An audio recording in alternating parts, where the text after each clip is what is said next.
Good evening बच्चों, कैसे हो आप सब लोग।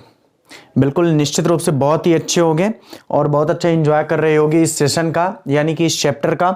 और निश्चित रूप से आप लोगों को, सभी लोगों को समझ में आ रहा है जिस तरीके से आप लोग रिप्लाई दे रहे हो कल के हड़काने के बाद से, जिस तरीके से सभी बच्चों का रिप्लाई आ रहा है, लगभग मोस्टली बच्चों का, तो अच्छा लगा कि आप लोग रिप्लाई कर रहे हो, मतलब समझ में आ रहा है। ठीक है, चलो अच्छा, हम लोग बात करेंगे अब किसके बारे में। हम लोग बात करेंगे आज, वैसे तो बात मुझे बट्टे के बारे में करना था, लेकिन मैंने देखा कि जो बट्टे वाले क्वेश्चन है वो 6वां नंबर है और मोस्टली जो बट्टे वाले क्वेश्चन शुरू होते हैं वो क्वेश्चन नंबर 12 से शुरू होते हैं।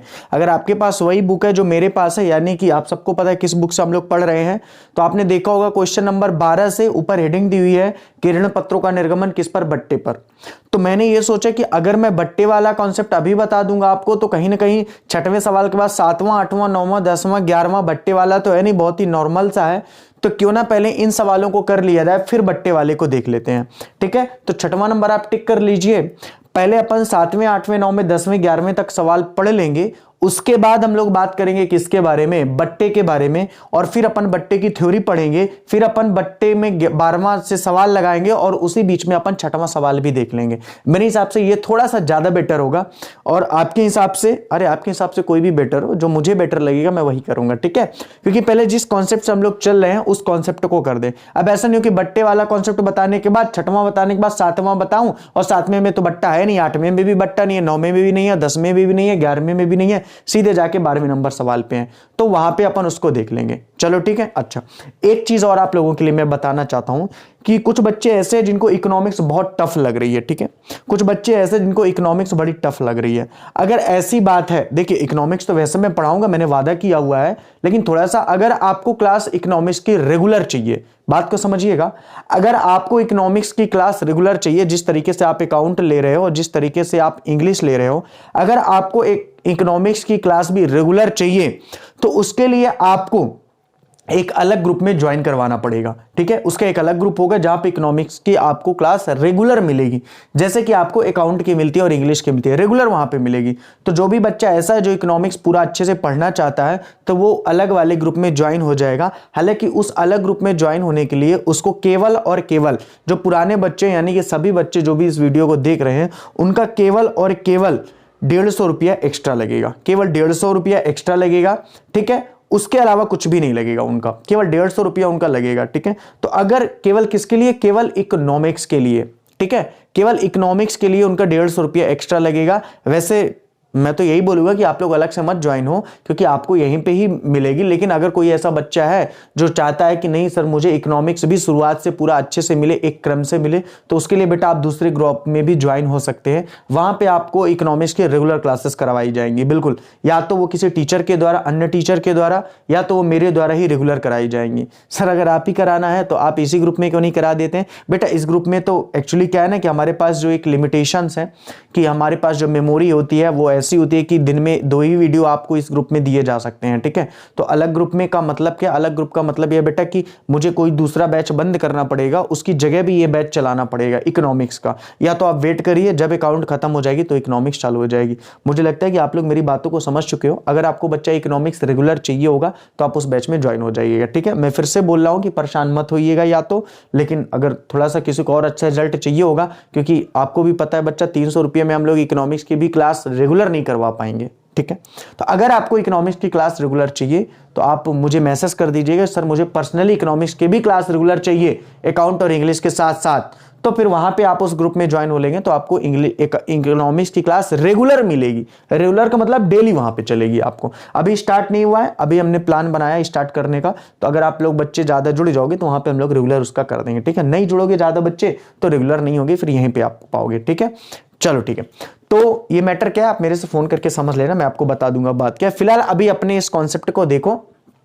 ठीक है, हम लोग बात करेंगे बच्चा क्वेश्चन नंबर 7 पे। क्वेश्चन नंबर 6 बट्टा वाला है, बट्टा वाला अपन अभी छोड़े दे रहे हैं, 11 तक अपन लगाएंगे, फिर 12 नंबर से अपन बट्टे वाले सवाल को पढ़ेंगे। क्वेश्चन नंबर 7 को जैसे ही मैं देखता हूं, अच्छा जो बच्चे इसके प्रीवियस लेक्चरों को नहीं देखे हैं वो प्रीवियस लेक्चरों को जरूर देख लें, ठीक है। और ये बात क्या है, 100-150 रुपया वाली है इकोनॉमिक्स की, इसके बारे में आप मुझे कॉल कर लीजिएगा, मैं आपको बता दूंगा। बाकी परेशान मत हो, इस बैच पे आपका जो भी बैच चल रहा है उसका फीस आपका 300 ही रहेगा। वो जुलाई से लेकर अब तक की थी, मैंने पहले ही बता रखी है कि इकोनॉमिक, अकाउंट और इंग्लिश की फीस टोटल 300 ही लगेगी, अंत तक इतनी लगेगी, 1 रुपया आपसे एक्स्ट्रा नहीं मांगा जाएगा, ठीक है। लेकिन हाँ, यदि आपको इकोनॉमिक्स की क्लास भी रेगुलर चाहिए तो बेटा आपको भी पता है इकोनॉमिक्स की क्लास अलग से देने का मतलब है कि अलग हमको मेमोरी करना पड़ेगा, स्टाफ को अपने आधे 1 घंटे अलग से रोकना पड़ेगा, इकोनॉमिक्स की क्लास बस के लिए अलग से लाइटिंग का चार्ज होगा, अलग से सब कुछ होगा। तो बेटा उसके लिए मैं माफी चाहता हूं। अगर वो क्लास आपको चाहिए तो 2 महीने में वो कंप्लीट हो जाएगा, पूरा बैच 2 महीने में पूरी इकोनॉमिक्स कंप्लीट हो जाएगी, क्योंकि केवल वहां इकोनॉमिक्स ही पढ़ाई जाएगी। तो सर अगर इकोनॉमिक्स में पढ़ेंगे तो अकाउंट और इंग्लिश की क्लास तो यहाँ चलती रहेगी, वहां पे आपको इकोनॉमिक्स भी मिलती रहेगी। तो अगर आपको ऐसा लगता है कि 300 रुपया मतलब 150 1 महीने का, 150 2 महीने का, तो 300 रुपये में अगर आपका नुकसान नहीं होना तो आप उसको बताइएगा, तो वहां पे बैच में ज्वाइन करवा के आपको इकोनॉमिक्स की रेगुलर क्लास करवाएंगे। या तो मैं खुद पढ़ा दूंगा और या तो कोई दूसरा टीचर आकर के पढ़ाएगा, लेकिन वो रेगुलर पढ़ाएगा, ऑनलाइन पढ़ाएगा, ऐसे बोर्ड पे आके पढ़ाएगा। वैसे कोशिश यही रहेगी कि मैं ही पढ़ा दूं, वो आपके सजेशन के ऊपर रहेगा। वहां पे हम लोग टीचर को ऑफर कर रहे हैं, क्योंकि काफी सारे बच्चे बोल रहे हैं कि सर इकोनॉमिक्स में बहुत प्रॉब्लम है और 12वीं बार तो पढ़ने का मौका मिलता नहीं है। तो अगर ऐसी कोई सिचुएशन है तो डेमो दिलवा देंगे 1-2 टीचर के, लेकिन उसके लिए बेटा हम लोग इतने ज्यादा टीचर को अकेले 300 में एफर्ट नहीं कर पाएंगे। तो थोड़ा सा आप उसको समझ सकते हैं। अगर आपको लगता है ऐसा, या आप लोगों की चॉइस के ऊपर है, तो हम लोग यहां पे इस प्लेटफॉर्म में आकर के उसकी भी क्लासेस रेगुलर करवा सकते हैं, ठीक है। आप लोग डिसाइड करके मुझे बता दीजिएगा मैसेज करके। चलो ठीक है, तो क्वेश्चन नंबर 7 पे आते हैं बच्चा। क्वेश्चन नंबर 7 बहुत अच्छा क्वेश्चन है। क्वेश्चन नंबर 7 एक बार फिर से मैं बच्चा बोलता हूं कि डिस्काउंट वाला क्वेश्चन अपन बाद में देख लेंगे, यानी कि कल तो संडे है, परसों अपन देख लेंगे, ठीक है, डिस्काउंट वाले क्वेश्चन। और इधर वाला जो क्वेश्चन है वो इसको अपन कंप्लीट कर लेते हैं, ठीक है। मैं क्यों डिस्काउंट नहीं पढ़ा रहा हूं, ताकि आप समझ चुके हो कि डिस्काउंट का क्वेश्चन 12 नंबर से चालू है, केवल 6वां नंबर क्वेश्चन बीच में रख दिया है। तो जब वहां पे अपन डिटेल पढ़ेंगे तो उसके बारे में पढ़ लेंगे। क्वेश्चन नंबर 7 ध्यान से देखिए। क्वेश्चन नंबर 7 दिया हुआ है कि एक कंपनी ने 100 रुपया वाले 2012% ऋण पत्र निर्गमित किए, जिसका भुगतान 30% आवेदन पर है, 70% आवंटन पर है।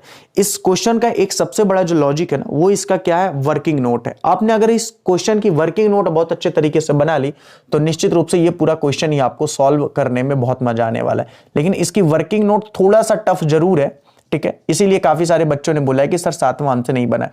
कोई दिक्कत वाली बात नहीं, अगर आपसे 7वां नहीं बना हुआ है तो यहाँ पे अमित सर केवल और केवल पढ़ाने ही आ रहे हैं, तो आपको कंप्लीट ही कराएंगे, ठीक है। उसमें कोई इश्यू वाली बात आपको है नहीं, परेशान बच्चा मत होना, ठीक है। किसी भी सब्जेक्ट के लिए आप परेशान मत होइए, बिल्कुल भी टेंशन लेने वाली बात नहीं है यहाँ पे, ठीक है। तो date, particular, LF, amount DR और अमाउंट CR, अमाउंट DR और अमाउंट CR, ठीक है। यहां पे ध्यान से देखो, अमाउंट DR और amount CR, date, particular, LF, amount DR और अमाउंट CR, ठीक है। अमाउंट DR और अमाउंट CR, ध्यान से समझना बात को। इसकी पहले वर्किंग नोट में आ जाते हैं। एक कंपनी 100 रुपया वाले 2000 ऋण पत्रों को क्या करती है, निर्गमित करती है, ठीक है। यहां पे ध्यान से देखना, 100 रुपया वाले हैं और हैं कितने, बोले 2000 हैं। कितने हैं, 2000 है। हालांकि हैं वो 12% वाले, कोई दिक्कत वाली बात नहीं है। बात को बहुत आराम से समझना बच्चा, ठीक है। आगे क्या बोला है, 30 रुपया आवेदन पर है। एप्लीकेशन के साथ कितने हैं, बोले एप्लीकेशन के साथ है 30 रुपया, एप्लीकेशन के साथ है 30 रुपया, और अलॉटमेंट के साथ कितना है, बोले 70 रुपया। फर्स्ट और सेकंड फाइनल कॉल के साथ कुछ नहीं है, क्योंकि 30 रुपया एप्लीकेशन के साथ मांग लिया गया है और 70 रुपया बच्चा मांग लिया गया है अलॉटमेंट के साथ। इसका मतलब कहीं और कुछ नहीं है, केवल 2 ही एंट्रियां हैं, एक तो एप्लीकेशन की एंट्री है और दूसरी बच्चा किसकी है, बोले अलॉटमेंट की है, ठीक है। कोई दिक्कत वाली बात नहीं है। 3000 ऋण पत्रों के लिए प्रार्थना पत्र प्राप्त हो गए हैं। कितने हजार ऋण पत्रों के लिए प्रार्थना पत्र आ गए, 3000 ऋण पत्रों के लिए प्रार्थना पत्र आ गए हैं। बच्चा आप सबको पता है ऋण पत्र थे कितने, बोले 2000 के थे, और ऋण पत्रों के लिए आवेदन कितने के आ गए हैं, बोले आवेदन आ गए हैं 3000 ऋण पत्रों के। आवेदन कितने के आ गए हैं, 3000 ऋण पत्रों के। अगर आपको थोड़ा सा भी याद है, अंश पूंजी का कॉन्सेप्ट आपको थोड़ा सा भी बच्चा याद है, तो मैं एक बार फिर से आपको बताना चाहता हूं। अगर अंश पूंजी का आपको थोड़ा सा भी कॉन्सेप्ट याद है तो आपको पता है कि जितने अंश या जितने ऋण पत्र निर्गमित करती है कंपनी, यदि उससे ज्यादा के लिए आवेदन पत्र आ जाते हैं तो उस कंडीशन को हम लोग कहते हैं अति विधान। थोड़ा सा मैं आपको याद दिला दूं अगर आपको कॉन्सेप्ट भूल गया, बात को फिर से एक बार समझ लो। मैं आपसे बताना ये चाहता हूं कि यदि जितने भी अंश निर्गमित किए गए थे, यदि आवेदन पत्र उससे ज्यादा के अंशों के लिए आ जाते हैं तो उसे हम लोग कहते हैं अति विधान, उस कंडीशन को हम लोग कहते हैं अति विधान। बच्चा यहां पे भी वही होता है, जितने ऋण पत्र कंपनी ने निर्गमित किए हुए हैं यदि उससे ज्यादा के ऋण पत्र आ जाते हैं तो उस कंडीशन को कहते हैं अति विधान। ऐसी दशा में वहां पे भी दो काम होता था, अंशों में भी ऋण पत्रों में भी दो काम होगा, ध्यान से समझो। अगर हमारे पास अति विधान आ जाते हैं तो दो कंडीशन है, या तो हम आवेदन के साथ राशि को लौटा दें, या तो हम आवेदन के साथ राशि को क्या कर दें, लौटा दें, या तो हम आवेदन के साथ राशि को लौटा दें, और दूसरा क्या होता है, या तो हम आवंटन के साथ इसका प्रयोग कर लें। दूसरा क्या होता है, या तो हम आवंटन के साथ इसका क्या कर लें, प्रयोग कर लें। दूसरा क्या होता है, या तो हम इसको आवंटन के साथ क्या कर ले, प्रयोग कर ले। हालांकि मैंने आपको वहां पे तीसरा भी बताया था, तीसरा मैंने आपको बताया था कि अंशतः लौटा देगा और अंशतः प्रयोग कर लेगा। मैंने आपको बताया था कि अंशतः प्रयोग कर लेगा और अंशतः क्या कर लेगा, लौटा देगा। तो अंशतः प्रयोग करना और अंशतः लौटाना, यानी कि कुछ ऋण पत्रों या कुछ अंशों को लौटा देना और कुछ अंश पत्रों और कुछ ऋण पत्रों का प्रयोग कर लेना। मतलब कि जब भी कभी ऋण पत्र या अंश पत्र, दोनों का कॉन्सेप्ट यहां पे सेम लगेगा, परेशान मत होना, ठीक है। जब भी कभी अतिरिक्त आवेदन आ जाते हैं, चाहे वो अंश पत्र के हो चाहे वो ऋण पत्र के हो, बच्चा ध्यान से वीडियो को देखा करो। मैं एक बार फिर से आपसे कह रहा हूं कि अगर आपने अंश पूंजी लेखे चैप्टर को नहीं देखा हुआ है तो आपको ये चैप्टर बिल्कुल समझ में नहीं आने वाला है। तो प्लीज उस चैप्टर को जरूर देख के आइए, तो आपको ये चैप्टर समझ में आने वाला है, ठीक है। तो उस चैप्टर को जरूर देख के आओ, तो आपको और भी मजा आएगा इस चैप्टर को पढ़ने में। ध्यान से समझो। तो आवेदन की राशि लौटा देता है, या तो आवंटन के साथ प्रयोग कर लेता है, या तो अंशतः कुछ राशि लौटा दिया और कुछ राशि का क्या कर लेता है, आवंटन के साथ प्रयोग कर लेता है। हालांकि इसके संबंध में अपन ने एंट्री के ऊपर भी बात कर ली थी, मैंने आपको बताया था, ध्यान से सुन लो। मैंने आपको बताया था अगर आवेदन के साथ ही को राशि को लौटा देते हैं, एक बार यहां पे मैं आपको किए दे रहा हूं, रुक जाओ, थोड़ा सा कॉन्सेप्ट ये मैं आपको याद दिला दूं, वरना आप कहोगे कि सर हमको अभी थोड़ा सा भूल गया है। ध्यान से यहां पे देख लो बच्चा, कोई जल्दबाजी नहीं है, मुझे अपना कोर्स आराम से खत्म करना है और मुझे आप लोगों को डिटेल से पढ़ाना है, मुझे कोई शॉर्टकट में नहीं चलना है, ठीक है। मुझे पता है कि एग्जाम आपका कब होना है, मार्च के अंदर अंदर आपका सारा सिलेबस रिवीजन होके कंप्लीट होगा, इसकी गारंटी मैंने पहले भी ली हुई थी और मैं अब भी लिया हुआ हूं। इसलिए आपका अपना जितना पढ़ा दिया गया वो रिवीजन करो बस, मेरे इधर से कुछ मत कोशिश करो, यहां सब कुछ सही चल रहा, कुछ गलत नहीं चल रहा। देखो अगर आवेदन के साथ पैसा लौटा देता था तो आप सबको पता है फिर वहां पे हम लोग क्या करते थे, अगर शेयर की बात करते थे तो हम लोग किया करते थे शेयर एप्लीकेशन अकाउंट डीआर। बात को ध्यान से समझना, हम लोग किया करते थे share application account DR, share application account DR to share capital account, to share capital account, to share capital account, और फिर क्या किया करते थे, बोले टू बैंक अकाउंट। क्या किया करते थे, टू बैंक अकाउंट। ये कौन सी कंडीशन हुआ करती थी, बोले सर ये वो कंडीशन हुआ करती थी जब अंशों पर आवेदन अतिरिक्त आ जाया करता था और उस अतिरिक्त राशि को क्या कर देना होता था, वापस कर देना था आवेदन के साथ। क्या कर दिया जाता था, वापस कर देना था आवेदन के साथ। तो आपको पता है ये एंट्री हुआ करती थी। मैं वहां का रिवीजन करवा रहा हूं, यहां का कॉन्सेप्ट, क्योंकि बच्चा कॉन्सेप्ट सेम है। वहां पे शेयर लगता था, यहां पे डिवेंचर लगेगा, वहां पे शेयर लगता था, यहां पे डिवेंचर लगेगा, कॉन्सेप्ट में कोई अंतर नहीं है।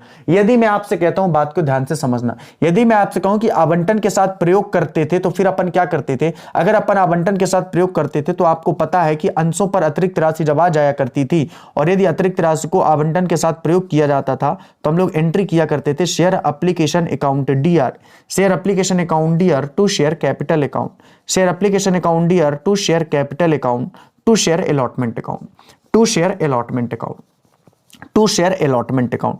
बच्चा जो बच्चा ना मन लगा के पढ़ रहा होगा वीडियो को, मैं यकीन के साथ कह रहा हूं कि उसको बहुत मजा आ रहा होगा, मैं यकीन के साथ कह रहा हूं कि उसको बहुत मजा आ रहा होगा। और वो बच्चे जो केवल और केवल वीडियो को टाइम पास के हिसाब से परचेज किए हुए हैं, मन लगा के वीडियो को नहीं पढ़ रहे होंगे, उनको बिल्कुल पल्ले नहीं पड़ने वाला है, क्योंकि उनको पता ही नहीं चलेगा ये चीजें अमित सर पढ़ा के आ रहे हैं।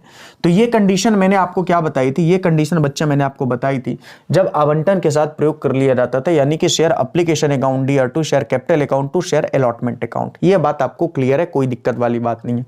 फिर मैंने बताया था कि अगर मान लो सपोज दैट कि अंशतः उपयोग कर लेता था और अंशतः लौटा देता था तो उसकी एंट्री भी मैंने आपको बताई थी। मैंने आपको बताया था कि share application account DR, share application account DR, share application account DR, share application account DR to share capital account, to share capital account, to share capital account, to share capital account, to bank account, to bank account, to bank account, to share allotment account, to share allotment account, to share allotment account, to share allotment account, to share allotment account. मुझे नहीं लगता कि किसी को कोई problem होने वाली है। टू शेयर अलॉटमेंट अकाउंट ये हुआ करता था जब अंशतः आवेदन की राशि को वापस कर दिया गया है और अंशतः आवेदन की राशि का इस्तेमाल कर लिया गया है किसके साथ, बोले आवंटन के साथ, तो ये एंट्री हुआ करती थी। ये तो कब की बात थी, बोले ये बात हुआ करती थी कब, जब अतिरिक्त की राशि का आवेदन आ जाता था तो 3 काम हुआ करता था। ठीक है, कितना काम हुआ करता था,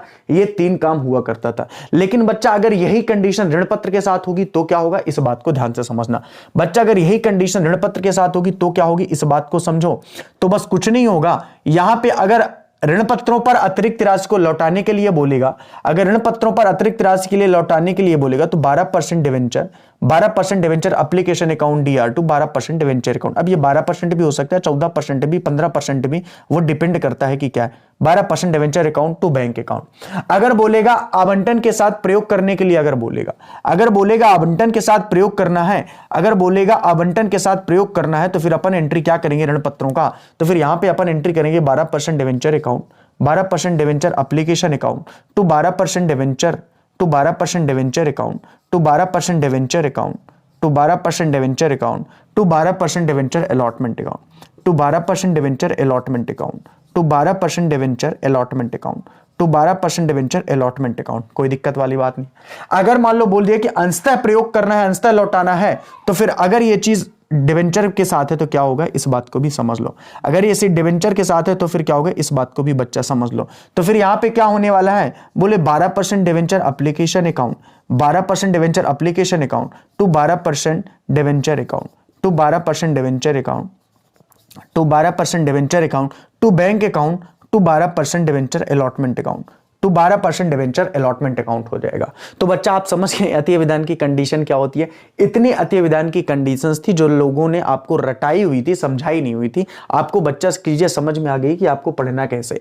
मैं एक बार फिर से आपसे कह रहा हूं, अगर आप अकाउंट को इंजॉय करके पढ़ोगे ना तो बहुत मजा आएगा यार। 300 400 500 रुपये जीवन में कुछ मैटर नहीं करते। आप खुद सोचो कि एक छोटा सा फंक्शन होता है, एक छोटा सा फंक्शन होता है, वहां पे हम 2 जोड़ी 3 जोड़ी कपड़े खरीदते हैं और हर कपड़े की कीमत 1000 2000 2500 3000 होती है। ठीक है, 3000 कपड़े की कीमत एक शादी के लिए खरीदते हैं। नॉर्मल सी दोस्त की भी शादी हुई, घर में भी शादी हुई तो पहनते हैं, और पहनने के बाद पता भी नहीं है कि 1 हफ्ते 10 दिन बाद वो कपड़े कहां चले गए, पता नहीं चलता। एक दिन के लिए आपने 3000 रुपए खर्च कर दिए। अगर यहां पे अमित सर आपसे 300 रुपये ले रहे हैं, जो लोग अगस्त से जुड़े हैं तो अगस्त सितंबर अक्टूबर नवंबर दिसंबर जनवरी फरवरी तक आप मुझे दे सकते हो 8 यानी 2400 रुपया। 2400 रुपया में आपकी पूरी जिंदगी बदलने वाली है इस रिजल्ट को देख करके। ठीक है, एक दिन के लिए नहीं। ठीक है, आप एक दिन, लेकिन होता क्या है ना बच्चा, एक दिन के कपड़े खरीदने के लिए, एक दिन के कपड़े खरीदने के लिए, एंजॉय करने के लिए 3 से 4000 का कपड़ा बच्चा खरीद सकता है। लेकिन क्लास को खरीदने के लिए, 300 की क्लास खरीदने के लिए ना बच्चा 10 बार सोचता है कि क्लास खरीदे कि ना खरीदे, महंगी तो नहीं है, सस्ती तो नहीं है।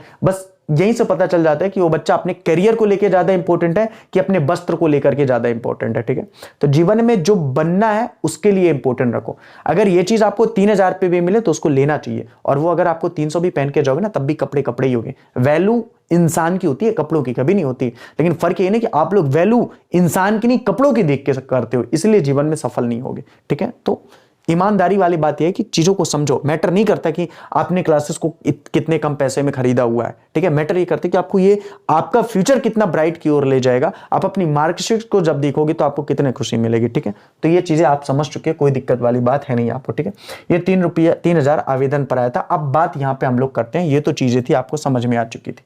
देखो 100 रुपया वाला ऋण पत्र था, 2000 ऋण पत्र थे, 12% वाले थे, एप्लीकेशन के साथ 30 रुपया था, आवेदन के साथ 30 था, अलॉटमेंट के साथ 70 था, 3000 आवेदन आ गए। अगर 3000 आवेदन आ गए तो मैं कह सकता हूं कि 1000 का क्या हो गया, बोले अति अभिदान हो गया। कितने का अति अभिदान हुआ, बोले 1000 का अति अभिदान हुआ है। कितने का अति विधान हुआ? बोले 1000 का अति विधान हुआ है, कोई दिक्कत नहीं। अब इस 1000 का अगर अति विधान हुआ तो कुछ ना कुछ तो 1000 के बारे में किया गया होगा। क्या किया गया है इस बात को ध्यान से समझो, क्या किया गया है इस बात को ध्यान से समझो। 1000 के जो ऋण पत्र हैं वो अतिरिक्त आ गए हैं भाई। हमें आपको पता है कि अंश उतना ही आवेदन के लिए या आवंटन के लिए किया जा सकता है, या ऋण पत्र उतना ही आवंटित किया जा सकता है जितने के लिए आवेदन पत्र मांगे गए हैं। यानी कि अगर 2000 ऋण पत्र का आवेदन पत्र मांगे गए हैं तो 2000 ही अंशों को क्या किया जा सकता है? आवंटन किया जा सकता है। यदि अतिरिक्त आ जाएगा तो या तो राशि को वापस लौटा दिया जाएगा या तो आवंटन के साथ प्रयोग किया जाएगा। अब इस क्वेश्चन में थोड़ा सा मिस प्रिंट है, वो मिस प्रिंट क्या है ध्यान से समझ लो। किसी ने आपको नहीं बताया होगा, मैं आपको बता रहा हूं। करवाया तो होगा लेकिन समझाया नहीं होगा, मैं आपको बता रहा हूं, ध्यान से समझो। इसमें हुआ क्या कि 1800 ऋण पत्रों के प्रार्थना पत्र पूर्ण स्वीकृत हो गए हैं, इससे दिक्कत होने वाली बात नहीं है। 400 ऋण पत्रों में से 200 ऋण पत्र स्वीकृत हुए हैं तथा 200 शेष प्रार्थना पत्र अस्वीकृत हुए हैं। बच्चा ध्यान से समझो, यहां पे 200 अस्वीकृत हुए हैं और ये 200 जो अस्वीकृत हुए हैं इसके बाद यहां पे मिसप्रिंट है, क्योंकि ये जो 200 अस्वीकृत हुए हैं उनको क्या किया गया है? प्रयोग किया है। ये बात यहां पे लिखना चाहिए था, नहीं लिखा है, और आपके टीचर ने, या जहां से भी मुझे पता नहीं, उसके बारे में मैं बात नहीं करूंगा। 200 अस्वीकृत किए गए हैं और प्रयोग किए गए हैं, बाकी के, अब बाकी बचे कितने भाई? सिंपल सी बात है, 3000 थे, 3000 में 1800 का पहले ही पूर्ण स्वीकृत हो गए थे, इसमें से 400 फिर ले लिया गया, इस 400 में से 200 ही क्या किए गए? स्वीकृत, और 200 क्या किए गए? अस्वीकृत। जो अस्वीकृत किए गए थे उनका प्रयोग कर लिया गया आवंटन के साथ। बचा कितना? बोले 800, और 800 को क्या किया गया है? वापस कर दिया गया। 800 को क्या कर दिया गया? वापस कर दिया गया है। कहां के साथ? बोले आवेदन के साथ। 800 को क्या कर दिया गया? बोले वापस कर दिया गया है आवेदन के साथ। 800 को क्या कर दिया गया? बोले वापस कर दिया गया है किसके साथ? बोले आवेदन के साथ वापस कर दिया गया। बच्चा कुल मिला के बात में आपसे यह कहना चाहता था कि जो 1000 अतिरिक्त ऋण पत्र आए थे, इस 1000 के अतिरिक्त ऋण पत्र में से 200 जो ऋण पत्र थे उन्हें अस्वीकृत करके आवंटन के साथ प्रयोग कर दिया गया, और जो 800 ऋण पत्र थे उन्हें वापस कर दिया गया किसके साथ? बोले एप्लीकेशन के साथ। जो 800 ऋण पत्र थे उन्हें वापस कर दिया गया किसके साथ? बोले आवेदन के साथ, और जो 200 ऋण पत्र अतिरिक्त आए थे उन्हें आवंटन के साथ प्रयोग कर दिया गया है। मैं आपसे फिर कह रहा हूं कि यह कंडीशन कौन सी है? यह कंडीशन तीसरी है, जहां अंशतः प्रयोग किए गए हैं ऋण पत्र और अंशतः लौटाए गए हैं ऋण पत्र। प्रयोग कितने ऋण पत्र किए गए हैं? 200 के। लौटाए कितने गए हैं? 800 के। यह बात आपको क्लियर हो चुकी है।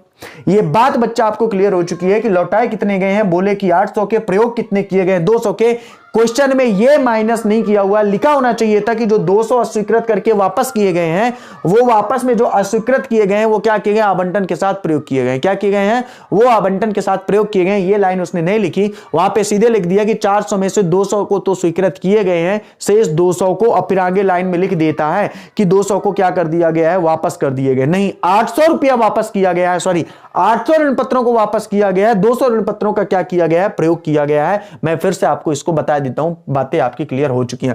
मतलब यहां पे तीसरी कंडीशन हुई है, अति विधान 1000 ऋण पत्रों का आया है, अंशतः प्रयोग किया गया, अंशतः लौटाया गया है। प्रयोग 200 ऋण पत्रों का किया गया, 800 लौटाया गया है, 1000 ही एक्स्ट्रा आए थे, 2000 का तो नॉर्मल आवंटन कर दिया गया होगा। बच्चा इतनी बात आपको क्लियर समझ में आ गई है, इतना ज्यादा इसको समझाने की आवश्यकता थी नहीं, फिर भी मैंने इसको समझा दिया। अब आपको चीजें समझ में आ गई हैं। अब बच्चा अपन एंट्री कर लेते हैं। इस एक सवाल के लिए इतनी सारी महाभारत करनी पड़ी। बच्चा बात एक सवाल की नहीं है, बात कॉन्सेप्ट की है, क्योंकि आप अगर यहां पे चीजें समझ रहे हो तो इस तरीके का क्वेश्चन 5 नंबर पे आएगा तो आपसे बन जाएगा। ठीक है, इसलिए छोटी छोटी चीजों को भी अच्छे से पढ़ना है। ठीक है, तो इसीलिए फालतू का चीज तो मैं वैसे भी नहीं पढ़ा रहा हूं। जो आपके एग्जाम में आना नहीं है मैं तो उसको पढ़ाऊंगा ही नहीं, जरूरत ही नहीं है। ठीक है, लेकिन जो काम की चीज है मैं उसको ना पढ़ाऊं, ये तो गलत बात है। देखो, है ना, बिल्कुल। कोर्स खत्म करने का मतलब ये कदापि नहीं है कि चीजें आपको अधूरी बताई जाए। नॉलेज तो आपको अमित सर के द्वारा पूरा ही दिया जाएगा, समय जितना भी लग जाए। समय से मैटर नहीं करता, मैटर करता है कि आपने जो पढ़ाया गया है वो आपने पढ़ा कि नहीं पढ़ा। ठीक है, आप उतना कंप्लीट करते जाओ, बस, कोई दिक्कत वाली बात नहीं है। ठीक है, चलो ठीक है, तो इसको अपन लगाते हैं। अच्छा क्वेश्चन है, बहुत अच्छा क्वेश्चन था, वन ऑफ माई फेवरेट क्वेश्चनों में से एक था ये क्वेश्चन। अब अपन इसको करते हैं। तो ध्यान से देखो, यहां पे सबसे पहले अपन ने एंट्री कर दी, पहली डेट तो लिखी नहीं है तो कोई दिक्कत नहीं है डेट की। Bank account DR, bank account DR to 12% debenture application account, to 12% debenture application account, to 12% debenture application account, to to 12% debenture application account. Bank account DR to 12% debenture application account. Bank account DR to 12% debenture application account. ठीक है, कोई दिक्कत नहीं। तो bank account DR to 12% debenture application account. ध्यान से समझो इस बात को। हमको पता है कि आवेदन पत्र टोटल 3,000 के प्राप्त हुए हैं और कितने में बोले 30 के, यानी 90,000। कितने के? 90,000। आप में से काफी सारे बच्चों का यहीं पे पारा गर्म हो गया होगा। वो कहेंगे सर आपने 3,000 का गुणा क्यों किया?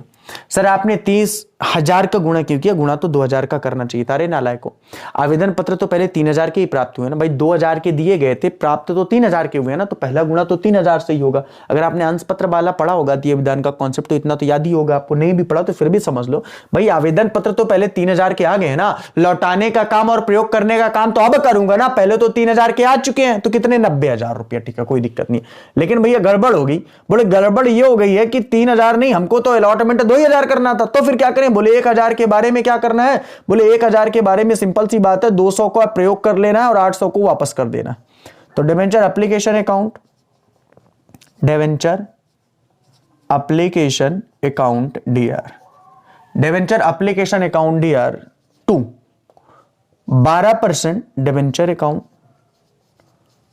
To 12% debenture account, to 12% debenture account, to bank account, to bank account, to 12% debenture account हो गया, टू बैंक अकाउंट हो गया, to 12% debenture allotment account, to 12% debenture allotment account, to 12% debenture allotment account, to 12% debenture allotment account. कोई दिक्कत वाली बात नहीं है। ध्यान से समझो इसको। हमने किया क्या? बोले यहां तो 90,000 है, कोई दिक्कत वाली बात नहीं है। अब बात को ध्यान से समझना। हमने वापस कितना किया था? बोले 800 ऋण पत्र किए थे। 800 गुणे कितना करना है? 30, यानी कि कितना आएगा? बोले 24,000। हमने वापस कितना कर दिया? बोले 24,000 हमने वापस कर दिया। बात को ध्यान से समझना। हमने प्रयोग कितना किया? बोले हमने प्रयोग किया 200 गुणे 30, यानी कि कितना? बोले 6,000। हमने प्रयोग कितना किया है? बोले 6,000 हमने प्रयोग किया है। ईमानदारी से बताओ हमारा जाएगा कितना? बोले हमारा जाएगा कितना? 30 अगर यहां पे आ गया तो यहां पे आ जाएगा 60,000। कॉमन सेंस वाली बात है। कितना आ गया? बोले 60,000 आएगा। कॉमन सेंस वाली बात है। लेकिन यदि मैं आपसे कहता हूं बच्चा, लेकिन यदि मैं आपसे कहता हूं कि वास्तव में ये 60,000 आया कहां से है, तो सिंपल सी बात है, आपको पता है कि 2,000 ही हमको क्या करना था? ट्रांसफर करना था। गलती से हमारा 3,000 आ गया था। बस ये कैलकुलेशन अगर आपने बन गई तो क्लियर है। देखो 2,000 2800 2 30 खत्म हो गया 3,000। 2,000 रुपया हमने क्या कर दिया? बोले सॉरी 200 रुपया हमने क्या कर दिया? अलॉटमेंट के साथ प्रयोग कर दिया, यानी 200 ऋण पत्र, यार 200 रुपया नहीं, 200 ऋण पत्र अलॉटमेंट के साथ एडजस्ट कर दिया। 800 जो ऋण पत्र थे उसको हमने वापस ही कर दिया 24,000 को, और 2,000 जो हमें आगे ले जाना था डिवेंचर में यानी ऋण पत्र में, वो हमने ले गए 60,000। कोई दिक्कत यहां तक? ये चीजें आपको बच्चा पहले ही क्लियर कर चुका हूं। ठीक है, ये बच्चा आपको पहले ही मैं क्लियर कर चुका हूं, कोई दिक्कत वाली बात नहीं है। अब एक चीज जो इंपॉर्टेंट है वो क्या? ध्यान से इसको भी देख लो।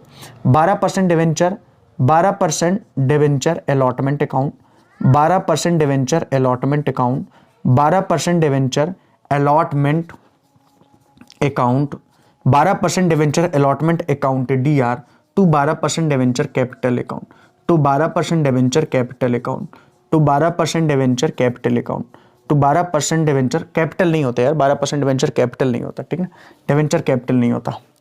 12% debenture allotment account to 12% debenture account. ठीक है ना, डिवेंचर अकाउंट। ठीक है बच्चे, ये पुरानी क्लास नहीं है, आज शनिवार का दिन है। ठीक है, आज शनिवार का दिन है बेटा, पुरानी क्लास नहीं होती है। ठीक है, जब पुरानी होती है तो बता दी जाती है आपसे। हद कर दियो। तो 12% डिवेंचर अलॉटमेंट अकाउंट दिया टू 12% डिवेंचर अकाउंट, 19 तारीख भी है।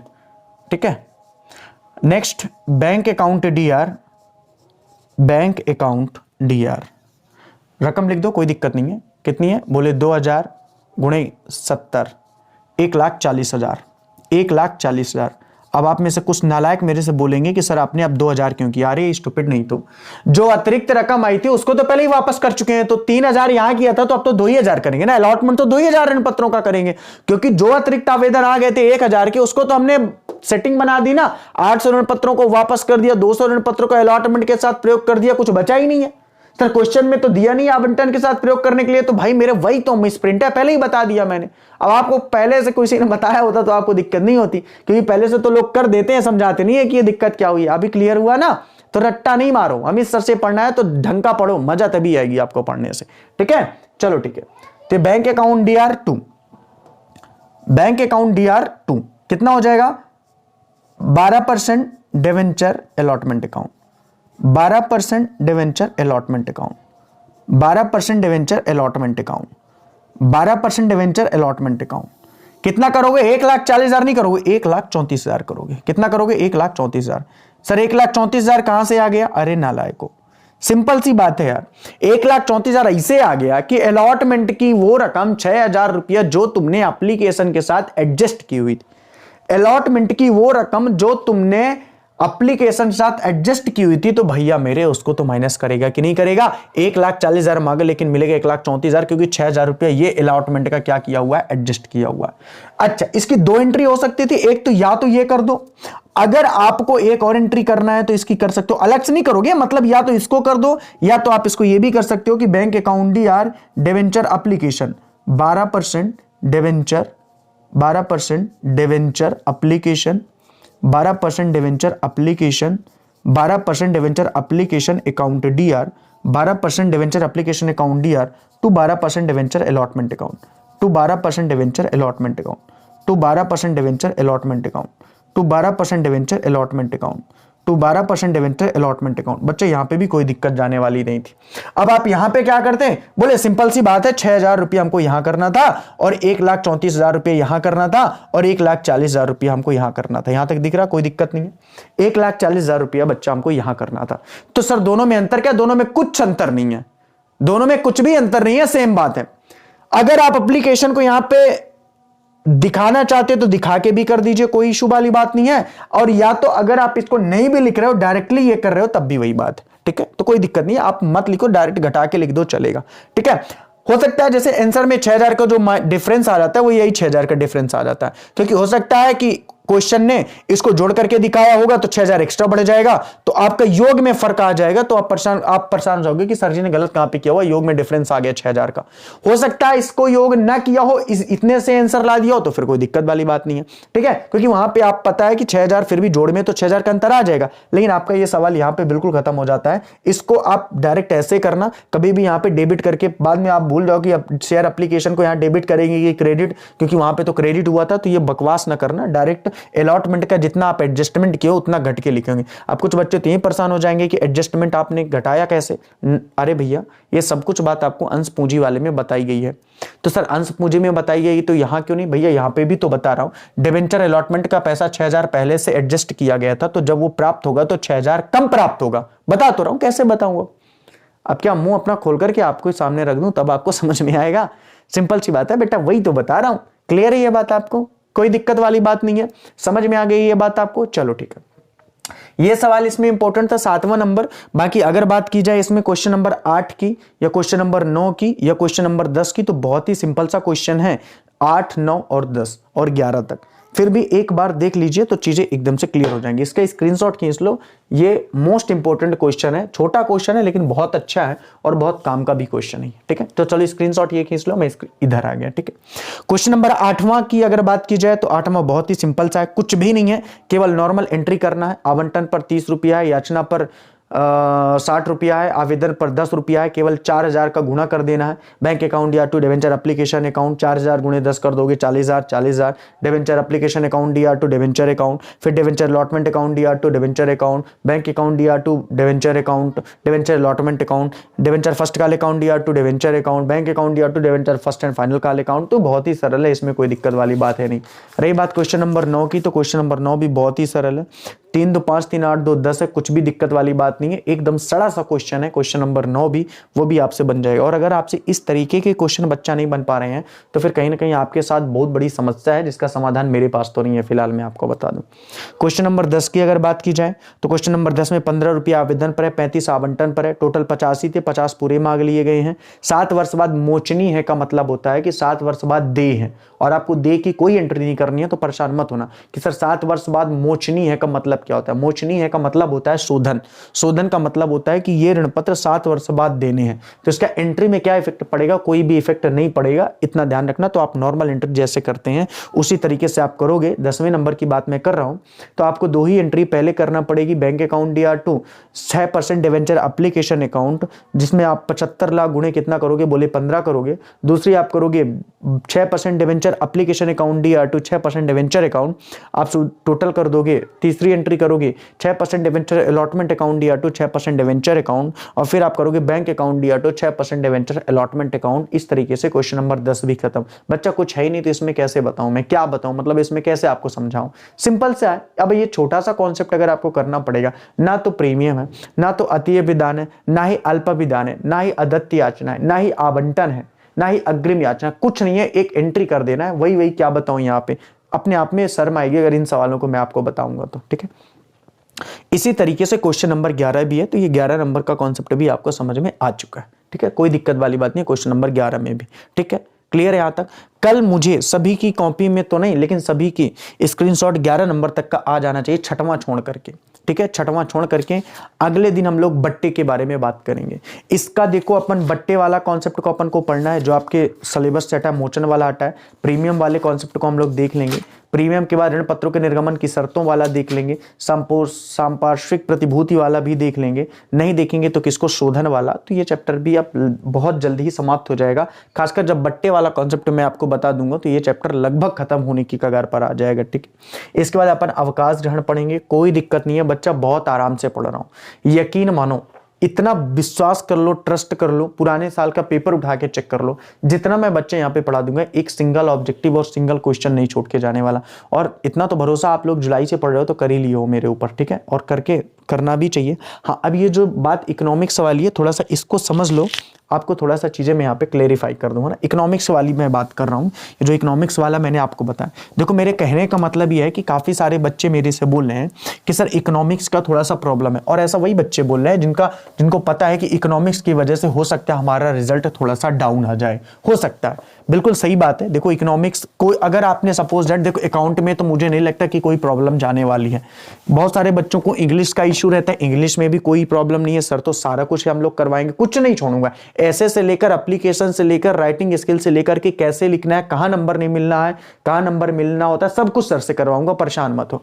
लेकिन आपका प्रॉब्लम क्या करेगा? प्रॉब्लम आपका इकोनॉमिक्स करेगा, प्रॉब्लम आपका इकोनॉमिक्स करेगा। और अगर आपने इकोनॉमिक्स का कॉन्सेप्ट बहुत अच्छे से नहीं किया तो प्रॉब्लम हो जाएगी। अगर यहां पे मान लो आपका 30 से 40 या 50 नंबर में जाके गाड़ी रुक गई तो बहुत बड़ी प्रॉब्लम आ जाने वाली है। फिर आप अगर मैथ अकाउंट में 90 नंबर भी चले गए, अगर आपने इंग्लिश में भी 80 प्लस कर लिया, अगर आपने हिंदी में भी 90 कर लिया, मैं उस बच्चे की बात कर रहा हूं जिसका बहुत अच्छा रिजल्ट जाना वाला है, बाकी की तो बात छोड़ो। अगर आपने स्टडी में भी 85 प्लस कर लिया, तो अगर आप यहां पे जाके 50 पे रुक जाओगे तो इन सब की करी हुई मेहनत कहीं ना कहीं डाउनफॉल कर देगा। क्या? ये इकोनॉमिक्स। और एक बार फिर से मैं कह रहा हूं कि इसको दुनिया की किसी भी गाइड से पढ़ डालो, मैं नाम नहीं लेना चाहता हूं, ऑनलाइन प्लेटफॉर्म है, किसी भी कहीं से भी पढ़ डालो, लेकिन ये आपसे तभी बनेगा जब आप पूरा डिटेल से इकोनॉमिक्स को पढ़ोगे। अगर आपको भरोसा नहीं है तो आप प्रीवियस पेपर उठा करके देख लीजिए। अगर आपको भरोसा नहीं है तो आप ऑब्जेक्टिव लगा करके देख लीजिए प्रीवियस ईयरों का, आपसे कुछ नहीं बनना होगा, मैं गारंटी के साथ कह रहा हूं। ये मैं आपको डरा नहीं रहा हूं, धमका नहीं रहा हूं, केवल समझा रहा हूं,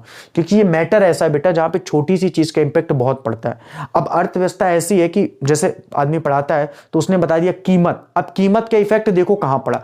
वस्तु की कीमत अगर बढ़ा दी जाएगी, अगर एक नॉर्मल बेस में बता रहा हूं, इनका इंपैक्ट कैसे पड़ता है। वस्तु की कीमत अगर बढ़ा दी जाएगी तो उससे क्या होगा? बोले अगर वस्तु की कीमत बढ़ा दी जाएगी तो वस्तु कम बिकेगी, वस्तु की कीमत बढ़ा दी जाएगी तो उसकी मांग घट जाएगी, मांग घट जाएगी तो उत्पादन घट जाएगा, उत्पादन घट जाएगा तो लोग परचेज कम करेंगे, बेरोजगारी आएगी, राष्ट्रीय आय में कमी आ जाएगी।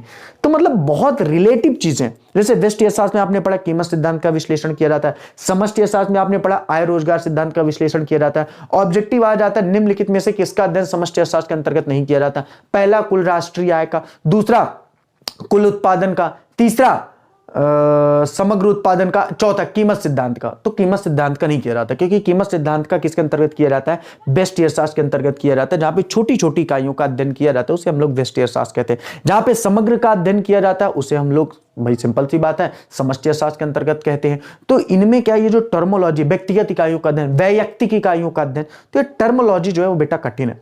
और आपका इकोनॉमिक्स में जो हटा है वो हटा है 25, 26, 27, 28, 29, 30 करके चैप्टर है, ठीक है। यानी मुद्रा की पूर्ति के बाद जो चैप्टर है बैंकिंग, आरबीआई के बाद के जो चैप्टर है वो हटे हैं कहां तक, जहां तक बजट वाला कॉन्सेप्ट नहीं है। इकाई 7 वही होती है, शायद 25, 26, 27, 28, 29, 30 यहां तक है, शायद 5 चैप्टर है। आप देख लेना सरकारी बजट कहां से है, उसके पहले के हट गए। एक सेकंड मैं देख ही लेता हूं तो क्लियर ही कर देता हूं, ठीक है। इकोनॉमिक्स में आप लोग काफी लोग परेशान हो तो मैं इकोनॉमिक्स का आपको बता देता हूं, आपका कौन कौन सा नहीं पढ़ना है। तो इकोनॉमिक्स में आपका जो हटा है बच्चा वो हटा है 24, 25, 26, 27, 28। मेरे पास जो बुक है एक बार टिक कर लो। रोजगार का सिद्धांत, उपभोग बचत एवं विनियोग फलन, बेरोजगारी तथा पूर्ण रोजगार, गुणक का सिद्धांत, मांग अधिक एवं अभावी मांग। एक बार फिर से मैं बोलता हूं, मैच कर लो, ये चैप्टर आपको नहीं पढ़ना है।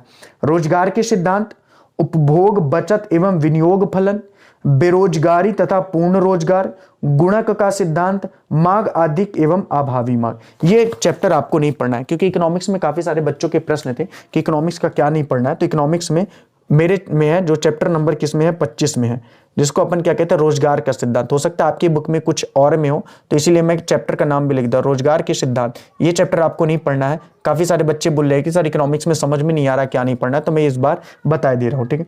फिर उपभोग बचत एवं विनियोग फलन, क्या नहीं पढ़ना, उपभोग फलन, उपभोग फलन या उपभोग बचत एवं विनियोग फलन, उपभोग बचत एवं विनियोग फलन, उपभोग बचत एवं विनियोग फलन नहीं पढ़ना है, उपभोग बचत एवं विनियोग फलन नहीं पढ़ना है, ठीक है।